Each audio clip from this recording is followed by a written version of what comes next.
Hello and welcome to Research Matters, the podcast where we discuss research matters and why they matter. My name is Joshua Davis with the Office of Research at Kennesaw State University. Today, we're talking to a team at KSU that is using virtual reality and gamification to improve Alzheimer's care training for healthcare professionals. The project, led by Modupe Akintomide and Joy Lee, involves the development of a gamified VR-enabled behavioral training tool. By combining nursing education and immersive technology, the team hopes to enhance empathy, reduce caregiver stress, and improve real-world care for those living with dementia. Today, we're joined by Dr. Akintomide, Dr. Lee, and graduate student Faith Smith to learn more about the project, its impact, and how this innovative collaboration is shaping the future of dementia education and care. Nursing graduates are now being well prepared to take care of individuals living with dementia, especially those having behavioral symptoms. So I asked myself, where is the solution? Mm-hmm.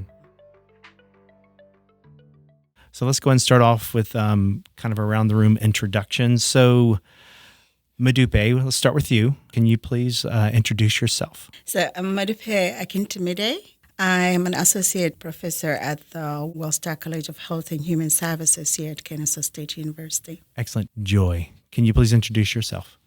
Yes, I'm Joy Lee. I'm associate professor of game design and development at the College of Computing and Software Engineering. Cool. Modupe, can you introduce Faith, why she's here, and then Faith can introduce herself? So we have Faith Smith.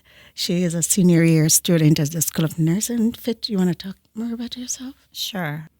In my past life, I got my first degree at Kennesaw, went on to University of South Carolina for social work, and I was a geriatric social worker. So I guess, Joy, how did you get involved with health? So my parents are Chinese, and they are physicians in China. So when I grew up in hospital. We have those residents around the hospital area, so I look at those patients all the time. Wait, so your childhood experience was living in a hospital? Living in a hospital, yes. I mean, you chose software. So yeah, when I started to look for my research direction, I found that healthcare is the entire way that we can use the computer science software to help. All right, so the project. So I guess, Modupe, this was an idea that you cooked up. Did you experience something, see something that said, we need this?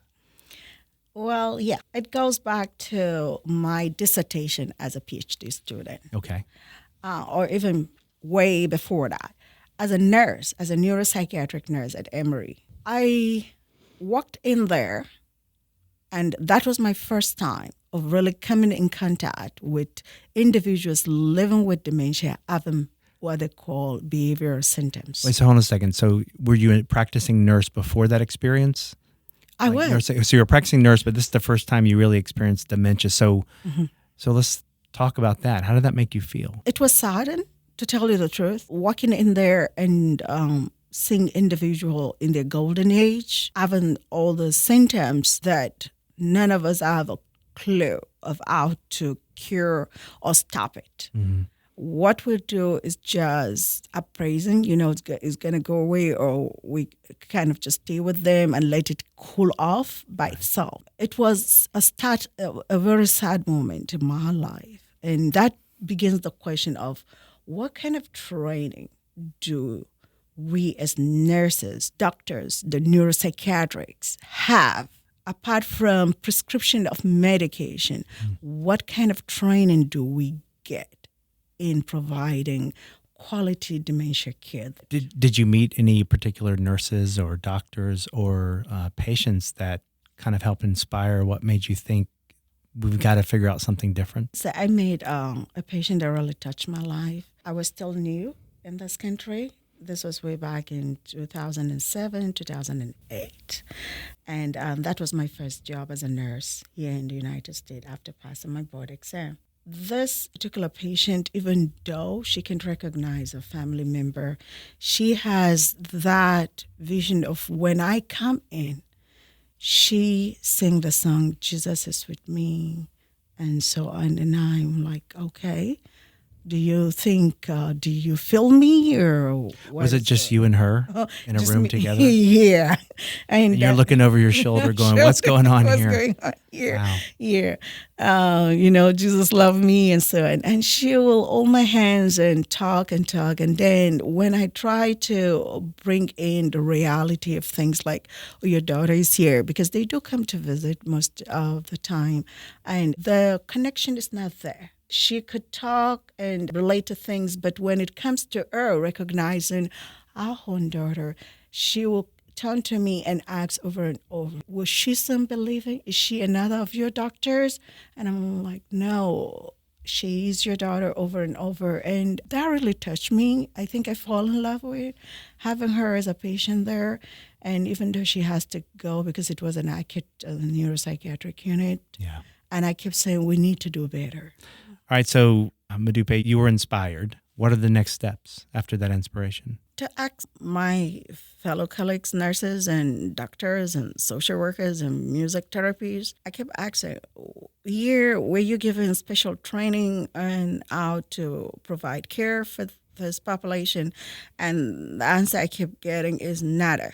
There wasn't much being taught. So as part of my project in MPH, I did a minor qualitative study on that alone, knowledge within Emory's system alone, just to know what was there. And what I got is that many, both nurses and doctors were saying not much has been done within their program, but you learn on the job. So for your dissertation, your research project, what was the plan there? The plan was to know what or how and when do you teach nurse and student about dementia care. Okay. So we did a mixed method study, and we went nationwide, got a good number of participants, and we published that. It's out there. So you said you kind of use a mixed method. So what were your methods? We went in first to do online quantitative. Mm-hmm. We collected data, asked some questions. We create our own instrument, So what does an instrument mean in this context? things that you use in measuring. Okay. Things. That instrument itself becomes one of the first instruments to measure dementia care content in healthcare program, and is out there also published. We went in, like you said, what is mismeasured? We collected online survey first, and then we now went in and do electronic interview. Okay. We send in question, they respond back, we send in for clarification, add more question to that. So that is the qualitative part of it. We now integrate both findings together to see how it kind of help to explain the numbers, explaining the narrative, and the narrative explaining the numbers we got in quantitative. The conclusive finding was that there wasn't much done. Mm-hmm. In terms of support, there wasn't much available, right? In terms of recognizing the importance, it's there. Right. There's that recognition that is very important for us. But they did talk about lack of expertise, lack of resources supporting it, lack of places for students to go, and even the content to teach was a major issue. What did you do next? The question becomes, we know the problems, right? Mm-hmm. What do you do now? We've acknowledged the problem and we know what is contributing to the problem in terms of nursing graduates are now being well prepared to take care of individuals living with dementia, especially those having behavioral symptoms. So I asked myself, where is the solution? Mm-hmm. So we need to go back again to those educators and ask the question. That is where I go into ask, what do you think could help? And you get several different responses, but the major issue that you get is that even if I want my students to be out there in the clinical setting, to have hands-on and aftercare for these individuals, policy doesn't allow it most of the time. What do you mean by that? In clinical, and it can speak to this as a student, every clinical partner that you have, you bringing in students to care for their client, who is the patient. The question is, how safe is it? Individuals living with dementia, when they have behavioral symptoms include like refusal to eat, which is refusal's phenomenon. You ask me to eat, you may want to help me put food in my mouth. I may chew it for a bit. The next thing I do is spat it on your face. That is my own way of saying, I don't want it. The ability to say that has gone away. you're trying to take me to the bathroom to use the bathroom and so on. The ability for me to tell you that I'm scared, I'm not comfortable, has gone away. So what do? I push you away. How do we train nurses to recognize that these are unmet needs and inability to communicate in the same pattern that the other patients would care? So what's the solution you came up with? The solution for me is, why don't we create a platform where 24/7 they can have access to those training that is needed? Okay, so a platform. What does this platform entail? And that is where I come to Dr. Lee. I looked on our website and just thinking one evening, I could remember, okay, where could we go with this? Okay. And then somehow came across something that she did on Parkinson's. So when I first started work here, I started with depression, empathy, and simulation, and then with the collaboration with Augustine University, I switched to Parkinson's disease, and we developed a very successful the VR software with 6 different daily tasks to show the players the empathy level. So that makes sense. Okay, so you were creating a virtual world that someone could put this gear on and experience what it's like to have Parkinson's, and you said you had like 6 daily tasks. Mm-hmm. And what does someone experience with Parkinson? Can you describe? So one typical symptom is the hand tremor. Mm-hmm. So we had to simulate using the VR controller to make it like shaking.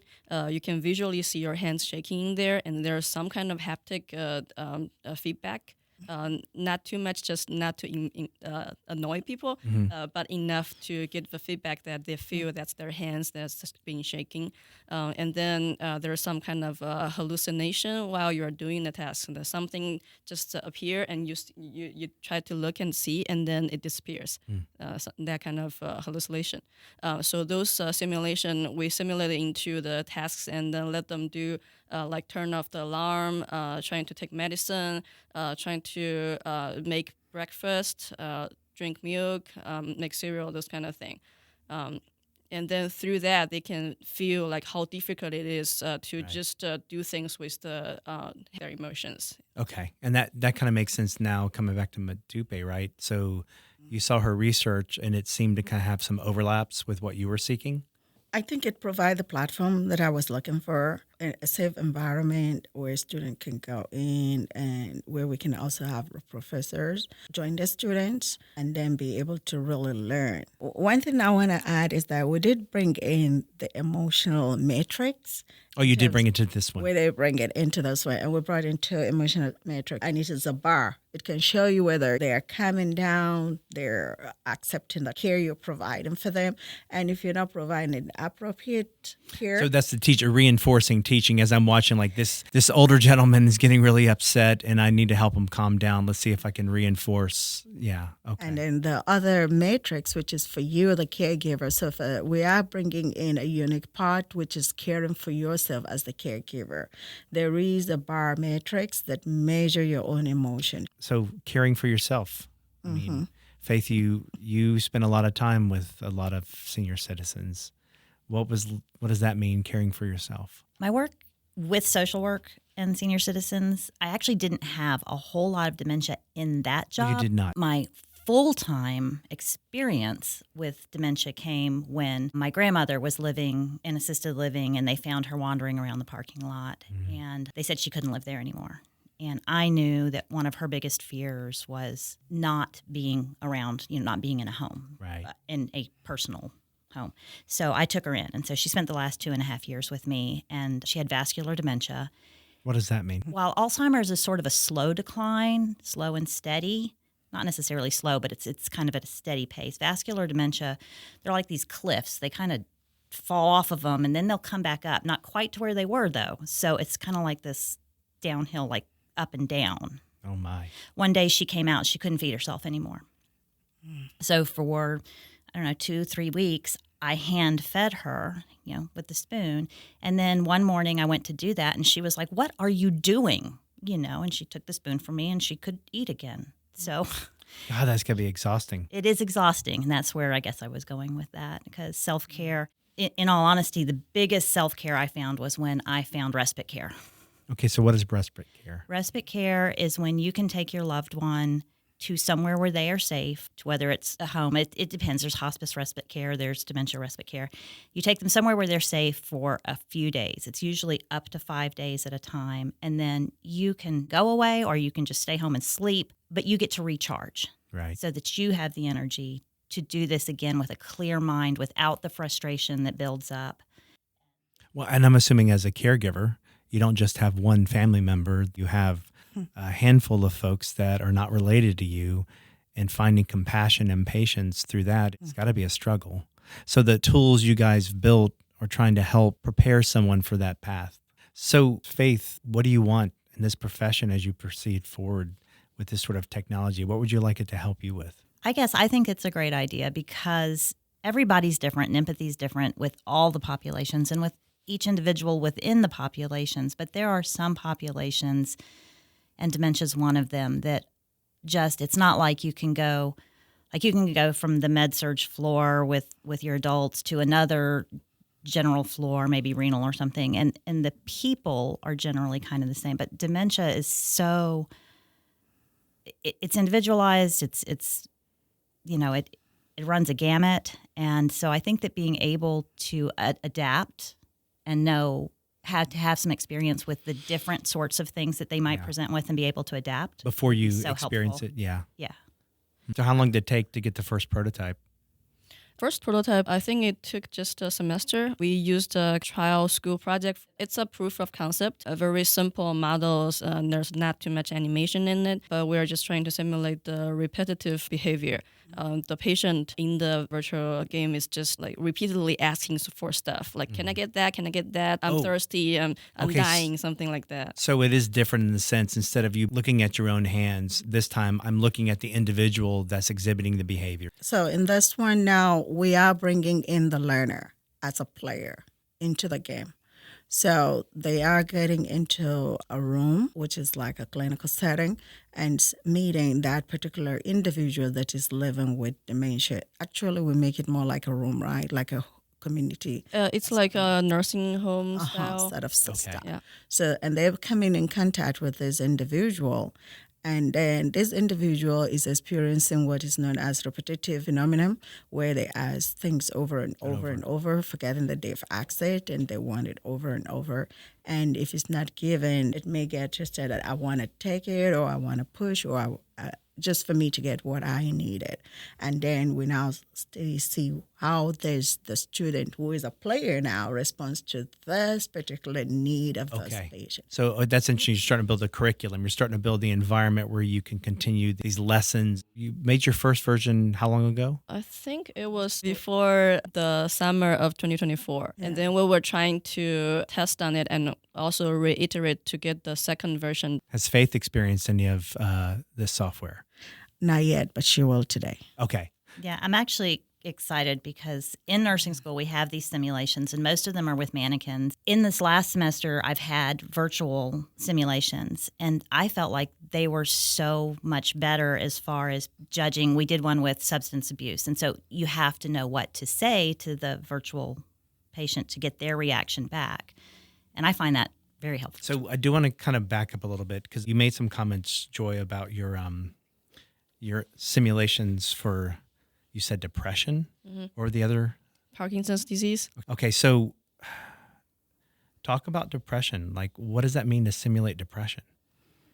It also, the idea starts from my personal experience and some of my friends, and we decided to try to simulate that in a gamified way. Gamified depression. So was it a VR? Yes, it's also in VR, and that is also trying to go through the same similar steps as the Parkinson's, like let the user experience how it feels like when they are having the depression symptoms, and how they can try to acknowledge it and cope with it. So you're kind of figuring out, I'm assuming you're building a pattern from like a computer scientist view where you're seing this pattern. I can take some sort of experience a human has, wrapped up empathy, and sort of here's the pieces I need to be able to translate that into sort of a virtual experience, gamified.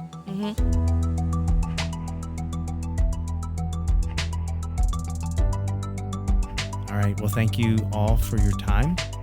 All right. I think we